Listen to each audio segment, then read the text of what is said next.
नमस्कार दोस्तों, पीएससी अड्डा के यूट्यूब चैनल पर मैं राहुल व्यास आप सभी का हार्दिक स्वागत करता हूं। दोस्तों, आज के हमारे इस वीडियो में हम देखेंगे भारतीय संविधान की जो 12 अनुसूचियां हैं उनके बारे में कि उनमें क्या क्या दिया गया है, क्या क्या बताया गया है, तो उनके बारे में हम इस वीडियो में डिस्कस करेंगे। और इन सीरीज़ को लाने का मेरा तात्पर्य यही है कि हम जो क्लासेस संविधान के बारे में जो समझने वाला पोर्शन था वो तो कवर कर चुके हैं लगभग, और बचा कुचा जो हमारा मतलब जो अधिकतर एग्जाम्स होती हैं उनमें डायरेक्टली क्वेश्चन बनते हैं, तो उसी के लिए मैंने ये सीरीज स्टार्ट की है ताकि आपका जितनी भी एग्जाम होती हैं उनमें से कुछ भी क्वेश्चन अगर आता है तो वो आउट ऑफ न जाए और इससे बाहर आपका कुछ भी नहीं जाए। इसलिए हमारा ये सेकेंड वीडियो है और इसमें हम देख रहे हैं भारतीय संविधान की अनुसूचियाँ। तो दोस्तों, स्टार्ट करते हैं हमारा आज का वीडियो। सबसे पहले मैंने जैसा कि बताया कि जो भारतीय संविधान है इसमें हमने देखा था कि ये सबसे लंबा लिखित जो है संविधान है। तो इस सबसे लंबा जो लिखित संविधान है इसका तात्पर्य क्या है दोस्तों? सबसे पहले ये याद रखिएगा कि जो हमारा संविधान है भारत का, उसमें एक प्रस्तावना यानी कि संविधान की प्रस्तावना, उसके अलावा 395 अनुच्छेद, 22 भाग और 12 अनुसूचियां, इन सब को मिलाने के बाद ही जो भारतीय संविधान है वो सबसे बड़ा लिखित संविधान कहलाता है। और जो भारतीय संविधान की अनुसूचियां हैं दोस्तों, यह जब मूल संविधान जब हमारा बना था 1949 में जब लागू हुआ था बन के, तब इसमें 8 अनुसूचियां थी। परंतु वर्तमान में जो अभी है इसकी वर्तमान में कितनी संख्या है? वो 12 हो चुके हैं। किस प्रकार? जैसे कि जब स्टार्टिंग में संविधान बना था तब तो 8 थी मूल रूप से, परंतु उसमें जब संशोधन करके इसमें जोड़ दी गई तब अब टोटल ये कितनी अनुसूचियां हो गई हैं? 12 अनुसूचियां। उसमें से जो फर्स्ट अनुसूची जोड़ी गई 8 के बाद वह थी 9वीं अनुसूची। तो यह कब जोड़ी गई थी? प्रथम संविधान संशोधन। दोस्तों, यह भी याद रखिएगा, जब फर्स्ट बार संविधान संशोधन 1951 में किया गया था तब 9वीं अनुसूची को इसके माध्यम से जोड़ा गया था। इसके बाद जो 10वीं अनुसूची थी वह 52वें संविधान संशोधन 1985 के द्वारा जोड़ी गई, और 11वीं अनुसूची 73वें संविधान संशोधन 1992, और 12वीं जो अनुसूची है वह 74वें संविधान संशोधन 1992 के द्वारा सम्मिलित किया गया। याद रखिएगा कि दोस्तों, जो 73वां संविधान संशोधन ये था 1992 वाला, इसके तहत जो पंचायती राज व्यवस्था है उसको हमारे संविधान में शामिल किया गया था, और भाग 9 संविधान में जोड़कर पंचायतों का प्रावधान किया गया था, और 11वीं अनुसूची को जोड़ा गया था। उसी प्रकार 74वां संविधान संशोधन करके जो नगर पालिका संबंधित है हमारे भाग 9 में, उसमें भी प्रावधान जोड़े गए थे। तो दोस्तों, स्टार्ट करते हैं। पहली अनुसूची, इसमें क्या बताया गया था? तो हमने देखा था कि अनुच्छेद 1 से 4 जो है वो भारतीय संघ और उसके राज्य क्षेत्र के बारे में उल्लेखित करता है। 1 से 4 जो अनुच्छेद हैं वो ये बात करते हैं। अब इसमें क्या है, ये अनुच्छेदों का जो विवरण आपको दिखेगा यहाँ पर, इसका तात्पर्य सिर्फ इतना सा रहता है कि जितने भी हम बातें यहाँ पढ़ेंगे ना, उन सभी का उल्लेख जो है कुछ अनुच्छेदों में किया गया है, तो वो भी यहाँ पर आपको दिख रहे होंगे। तो जो पहली अनुसूची है आपको याद रखना पड़ेगा डायरेक्ट कि जो पहली अनुसूची है वह किससे संबंधित थे? राज्यों तथा संघ राज्य क्षेत्रों के नामों से। जैसे कि अभी वर्तमान में आपके जितने भी राज्य हैं लगभग 28 राज्य और यूनियन टेरिटरी मिला के 9, तो जितने भी आपके राज्य और यूनियन टेरिटरी हैं, केंद्र शासित प्रदेश, उन सब का जो नाम है, जैसे कि मध्य प्रदेश हो गया, महाराष्ट्र हो गया, छत्तीसगढ़, इस प्रकार के जो नाम है केंद्र शासित प्रदेशों के भी आप देखेंगे तो दिल्ली, पुदुचेरी, अंडमान निकोबार, तो इन सब के जो नाम दिए गए हैं वो यहाँ पर आपके पहली अनुसूची में उल्लेखित किए गए हैं। इन सब का नाम लिखा गया है पहली अनुसूची में। इसके अलावा जब हम दूसरी अनुसूची की बात करें तो दूसरी अनुसूची क्या कहती है? इस अनुसूची में ये प्रावधान किया गया है कि जो मुख्य पदाधिकारी हैं, यानी कि संवैधानिक जो हमने पढ़े हैं हमने संविधान में कि अधिकारी कौन कौन से होते हैं, तो उनमें उनके जो वेतन भत्ते और पेंशन होती है उनका उल्लेख इस अनुसूची के तहत ही दिया गया है। तो इस मुख्य पदाधिकारी जो हैं संविधान के, वह कौन कौन से हैं वह भी यहाँ पर उल्लेखित किए हैं मैंने। जैसे कि राष्ट्रपति हमने पढ़ा है, राष्ट्रपति और राज्यपाल, तो इनके वेतन भत्ते। इसके अलावा जो लोकसभा और विधानसभा के अध्यक्ष और उपाध्यक्ष होते हैं वह। इसके अलावा जो राज्यसभा और विधान परिषद के सभापति तथा उपसभापति के वेतन भत्ते। और इसके बाद जब हम राज्य में भी देखेंगे तो उसमें भी हमारी जो विधानसभा होती हैं, विधान परिषद होती हैं, तो उसके भी अध्यक्ष और उपाध्यक्ष, सभापति, उपसभापति जो भी हैं, तो उनके भी वेतन भत्ते इसी अनुसूची के तहत निर्धारित कर दिए गए हैं, इसमें बता दिया गया है। इसके अलावा जो उच्चतम न्यायालय यानी कि सुप्रीम कोर्ट के न्यायाधीशों के वेतन भत्ते और आपके हाई कोर्ट के जो न्यायाधीश होंगे उनके वेतन भत्ते भी इसमें शामिल हैं। इसके अलावा भारत का जो नियंत्रक महालेखा परीक्षक यानी केक जो होता है उसके वेतन भत्ते जो हैं वह भी इसमें दिए गए हैं। यानी कि आप सिर्फ इतना सा याद रखिए आपके एग्जाम के पॉइंट ऑफ व्यू से कि जो दूसरी अनुसूची है वह किससे संबंधित है, वेतन भत्तों और पेंशन से संबंधित है। नेक्स्ट अनुसूची जो है वह किससे संबंधित है, सिर्फ आप इतना से याद रखिए कि जो तीसरी अनुसूची है वह जो मुख्य पदाधिकारी हम देखेंगे तो उसमें जो शपथ लेने का प्रावधान है, यानी कि जितने भी अधिकारी होते हैं यानी कि संवैधानिक, तो वह जो शपथ लेते हैं वह तीसरी अनुसूची के तहत ही लेते हैं। दोस्तों जब हमने संविधान के टॉपिक पढ़े हैं तो उसमें जैसे कि हमने राष्ट्रपति पढ़ा है, इसके अलावा उपराष्ट्रपति, जितने भी मंत्री होते हैं वह, न्यायाधीश, तो ये जितने भी शपथ लेते हैं ना तो वो याद रखिएगा वो शपथ किस अनुसूची, जो आपकी तीसरी अनुसूची है इसी के तहत शपथ लेते हैं, यह याद रखिएगा। और इसमें कौन कौन से आते हैं, जैसे कि संसद के सदस्य हो गए, व्यवस्थापिका के यानी कि संसद के जितने भी सदस्य हो गए, मंत्री हो गए यानी कि कैबिनेट मंत्री, राज्य मंत्री, इसके अलावा राष्ट्रपति, उपराष्ट्रपति, न्यायाधीश यानी कि सुप्रीम कोर्ट के भी और हाई कोर्ट के न्यायाधीश भी इसमें सम्मिलित होते हैं। इसके अलावा जो केग होता है वह भी, तो यानी कि जितने भी संवैधानिक पदाधिकारी जिसका अनुच्छेदों में उल्लेख हमें मिलता है तो वह शपथ की इस तीसरी अनुसूची के तहत ही लेते हैं।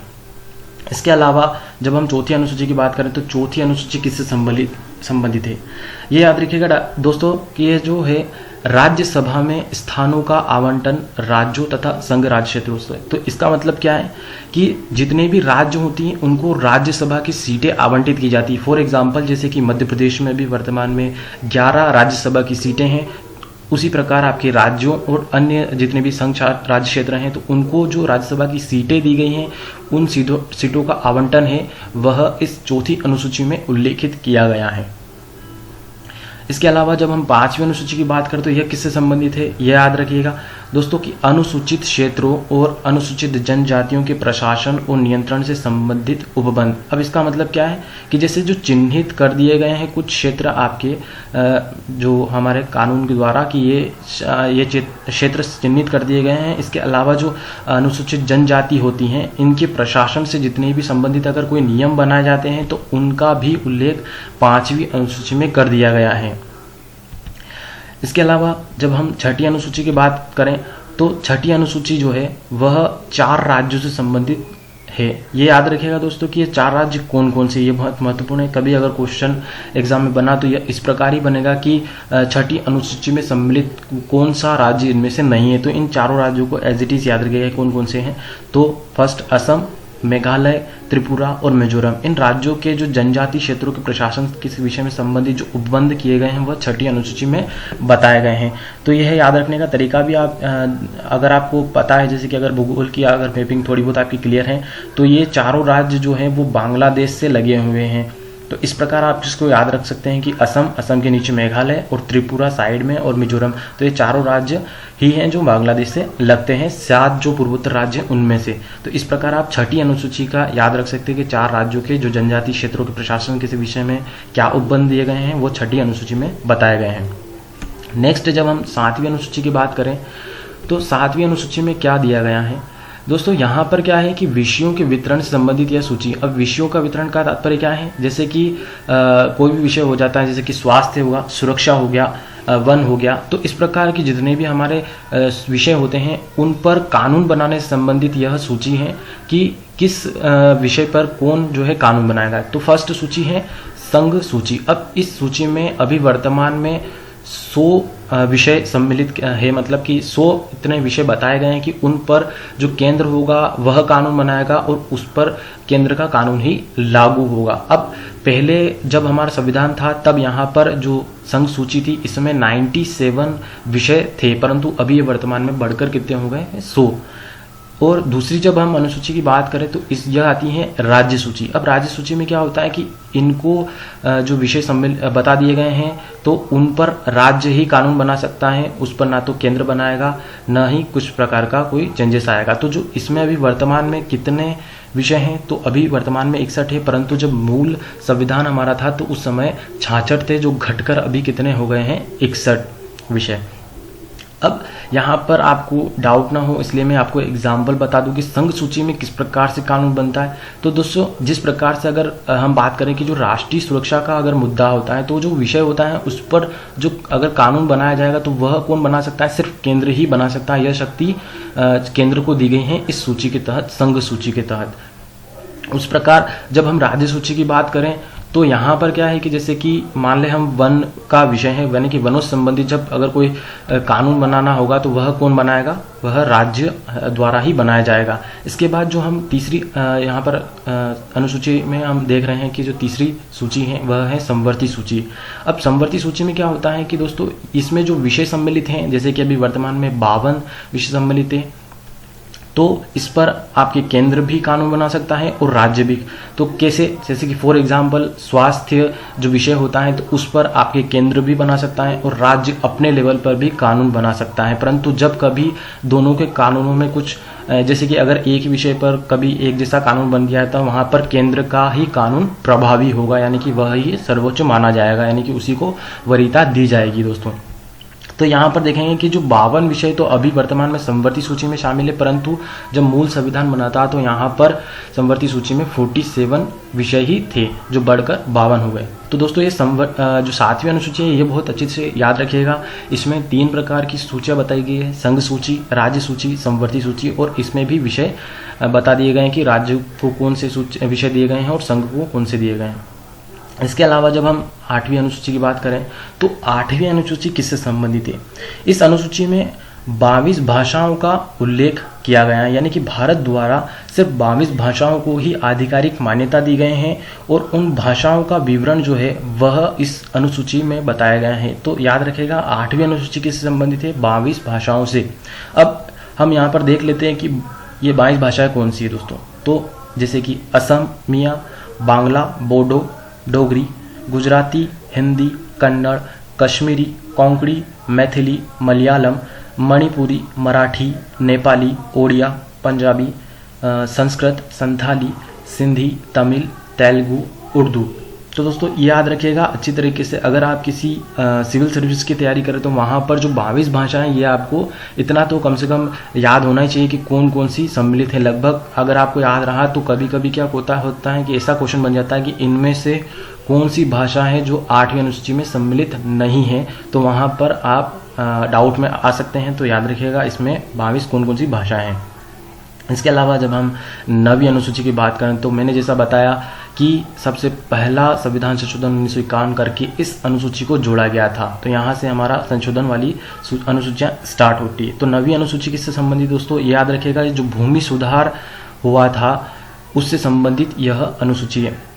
अब यहाँ पर एक बात आती है कि जब हमारे SC ST में संशोधन का सुप्रीम कोर्ट द्वारा जब आदेश दिया गया था तो वहाँ पर जो हमारी केंद्र सरकार थी उन्होंने SC ST जो कानून था 1989 वाला, उस कानून को इस 9वीं अनुसूची में डाल दिया गया था। इस 9वीं अनुसूची में डालने का तात्पर्य क्या है, अगर इस अनुसूची में किसी कानून को अगर डाल दिया जाता है तो उस पर किसी प्रकार का कोई भी, जैसे कि मतलब जो आपको सुप्रीम कोर्ट को शक्ति दी गई है कानून की समीक्षा करने की, तो वह इस अनुसूची में अगर कोई कानून सम्मिलित कर दिया जाता है तो उस पर सुप्रीम कोर्ट है वह किसी प्रकार का कोई एक्शन नहीं ले सकती, ना ही किसी प्रकार का कोई आदेश दे सकती। परंतु अगर मौलिक अधिकारों के हनन की बात आती है, तब अगर वह कानून मौलिक अधिकारों का हनन करता है तब सुप्रीम कोर्ट जो है इस अनुसूची में डालने के बावजूद भी उसमें समीक्षा कर सकती है। याद रखिएगा। यहाँ पर एक और हो सकता है आपको डाउट आए, तो जो भूमि सुधार, इसका तात्पर्य क्या है यहाँ पर कि जब हम आज़ाद नहीं हुए तो उससे पहले ब्रिटिशों की एक व्यवस्था चलती थी कि जमींदारी प्रणाली। अब ये जमींदारी प्रणाली क्या होती है दोस्तों कि जो आपकी जितनी भी जैसे कि भूमि पर व्यक्तियों को अधिकार दे दिए जाते हैं, उनसे उसका मतलब जो कर वसूलने की पावर है वो जमींदार को दे दी जाती थी। यानी कि वो कर वसूलने का अधिकारी तो कौन होता था, जमींदार, परंतु उस पर जो है किसान लोग जो होते थे वो कृषि करके जो है उस पर कार्य करते थे। तो इस प्रकार जब ब्रिटिशों की ये व्यवस्था थी जमींदारी प्रणाली की, तो उसके तहत क्या हुआ कि भूमियों का अनियमित प्रबंधन हो गया, यानी कि किसी के पास तो ज़्यादा भूमि हो गई और किसी के पास कम भूमि। तो इस बात के बाद जब हम आज़ाद हो गए और संविधान लागू हो गया, तो उसमें क्या हुआ कि जो ये अनियमित व्यवस्था थी भूमियों की, इसको सुधारने के लिए ही जो भूमि सुधार कार्यक्रम भी स्टार्ट किया गया था जो आचार्य विनोबा भावे हैं उनके द्वारा। तो ये जो भूमि सुधार हैं यह उससे ही संबंधित हैं, और भूमि सुधार से संबंधित जो है यह अनुसूची है वह 9वीं अनुसूची, याद रखिएगा। तो इसके बाद जब हम 10वीं अनुसूची की बात करें तो यह किससे संबंधित दोस्तों, तो यहाँ पर लिखा है कि दल परिवर्तन संबंधी उपबंध और परिवर्तन के आधार पर। तो ये दल परिवर्तन का तात्पर्य क्या है दोस्तों, अक्सर आपने सुना होगा जब भी कभी किसी जैसे पार्टी का कोई नेता होता है, अगर वह अपना दल बदल लेता है तो वहाँ पर दल बदल कानून की अवश्य ही बात उठती है, और अक्सर लोगों को, बच्चों को जो है समझ में नहीं आता है कि दल बदल कानून क्या है। तो ये दल बदल का तात्पर्य क्या होता है कि अगर जो कोई भी पार्टी का नेता होता है वह चुनाव के अपनी सीट के बाद अगर सीट छोड़कर किसी अन्य पार्टी में शामिल हो जाता है तो उस पर यह दल बदल कानून बनाया गया था, ताकि जो है राजनीतिक व्यवस्था न बिगड़े इसलिए, और इसका दुरुपयोग न हो, इसलिए यह कानून बनाया गया था, दल बदल कानून 1985। और इस 52वें संविधान संशोधन करके इस दल बदल कानून को 10वीं अनुसूची में सम्मिलित कर दिया गया। तो मैं यहाँ पर आशा करता हूँ कि आपको समझ में आया होगा, वरना आप एज इट इज़ आप इसको याद रख लिए कि जो 10वीं अनुसूची है वह दल बदल कानून से संबंधित है। नेक्स्ट जब हम देखें तो 11वीं अनुसूची, ये 11वीं अनुसूची भी संशोधन के माध्यम से जोड़ी गई थी। कौन सा संशोधन था तो दोस्तों 73वां संविधान संशोधन अधिनियम 1992 वाला था। और यह किससे संबंधित है ये याद रखिएगा, जो पंचायती राज व्यवस्था हमारे संविधान में शामिल की गई थी तो उसके दौरान ही ये 11वीं अनुसूची पंचायती राज से संबंधित जोड़ दी गई थी। और इसमें वर्तमान में कितने विषय सम्मिलित हैं तो 29 विषय पंचायती राज से संबंधित हैं दोस्तों। इसके अलावा जब हम बात करें 12वीं अनुसूची की तो यह किससे संबंधित है, यह नगर पालिका के वर्णन से संबंधित है। और 74वां संविधान संशोधन हमने देखा जो 1992 में हुआ था, तो उसी दौरान यह अनुसूची जोड़ी गई थी जो नगर पालिका के प्रावधानों से संबंधित है, यानी कि नगर पालिका क्या होगी, कौन से अनुच्छेद, तो इन सब का विवरण जो है उस समय जोड़ा गया था, वो 12वीं अनुसूची में जोड़ दिया गया था। और इस समय इससे संबंधित कितने विषय हैं याद रखिएगा दोस्तों, 18 विषय नगर पालिका से संबंधित हैं। यहाँ पर हमारी 12 अनुसूचियाँ कंप्लीट हो जाती हैं, परंतु यहाँ पर एक बात आती है कि नोट, ये याद रखिएगा, कभी कभी ये क्वेश्चन बन जाते हैं, इसलिए मैंने इसको अलग से ऐड कर दिया गया है। यहाँ पर पहली चीज़ याद रखिए कि सिंधी भाषा को 1967 में हमने देखा कि 8वीं अनुसूची में 22 भाषाएं सम्मिलित हैं, तो उसमें मूल रूप से तो जो भाषाएं थी वह थी, उसके बाद कुछ भाषाएं जोड़ दी गई, तो इन संशोधनों के माध्यम से जोड़ी थी वह हम देख रहे हैं यहाँ पर। तो सिंधी भाषा को 1967 में 21वें यानी कि 21वें संशोधन अधिनियम द्वारा जोड़ा गया था। कोंकणी मणिपुरी नेपाली को 1992 के 71वें संशोधन अधिनियम द्वारा जोड़ा गया था। उसके बाद बोडो डोगरी मैथिली संथाली को 2003 की 92वें संविधान संशोधन अधिनियम द्वारा जोड़ा गया था। दोस्तों अगर याद ना होता हो तो इसको इस प्रकार से आप याद कर सकते हैं कि जो फर्स्ट भाषा संशोधन के माध्यम से जोड़ी गई थी वह कौन सी थी, सिंधी भाषा, और कब जोड़ी गई थी, 67 में 21वें के संशोधन के दौरान। इसके बाद 3 भाषाएं जोड़ी गई थी, तो कौन कौन सी, जैसे कि कोंकणी, मणिपुरी और नेपाली। अब यहाँ पर याद रखने का तरीका एक ये हो सकता है कि कोंकणी जैसे कि ये गोवा का इलाका है लगभग, उसके अलावा मणिपुर यानी कि मणिपुर, और नेपाली यानी नेपाल संबंधित। तो आप यहाँ पर देखेंगे कि ये बड़े बड़े स्टेट संबंधित जैसी हैं, तो यहाँ पर आप इस प्रकार से याद कर रखें, ये जो बड़े बड़े स्टेट हैं इनकी भाषाएं हैं वह कौन सी, 1992 में 71वें संविधान यानी कि 92 के 71, इस प्रकार से आप याद कर सकते हैं। इसके अलावा जैसे कि यहाँ पर जो लास्ट हैं 4 भाषाएं वो हैं बोडो, डोगरी, मैथिली और संताली, ये सब लोकल भाषाएं जैसी आपको मिलेगी। तो इस प्रकार से आप इसको याद रख सकते हैं कि 4 भाषाएं जो थी वो लास्ट में 2003 में 92 संशोधन अधिनियम द्वारा जोड़ दिया गया था। तो यहाँ पर हमारा जो वीडियो है वह एंड होता है दोस्तों। तो अगर आपको इस वीडियो में कोई डाउट हो तो कमेंट कर सकते हैं, और अगर अच्छा लगता है वीडियो तो लाइक भी करें और अपने दोस्तों के साथ दोस्तों शेयर करें। और अगर आप इस चैनल पर नए हैं तो हमारे चैनल को सब्सक्राइब कर लीजिए, ताकि आने वाले जो हमारे वीडियोस हैं उसकी नोटिफिकेशन आपको मिलती रहें, और हमारी जो क्लासेस हैं उनको आप कंटिन्यू बनाए रखें दोस्तों, क्योंकि कंटिन्यू बना कर रखेंगे तो आपके जो सब्जेक्ट के जितने भी डाउट्स हैं या कॉन्सेप्ट हैं वो आपके क्लियर होते रहेंगे। धन्यवाद दोस्तों, आज के लिए बस इतना ही।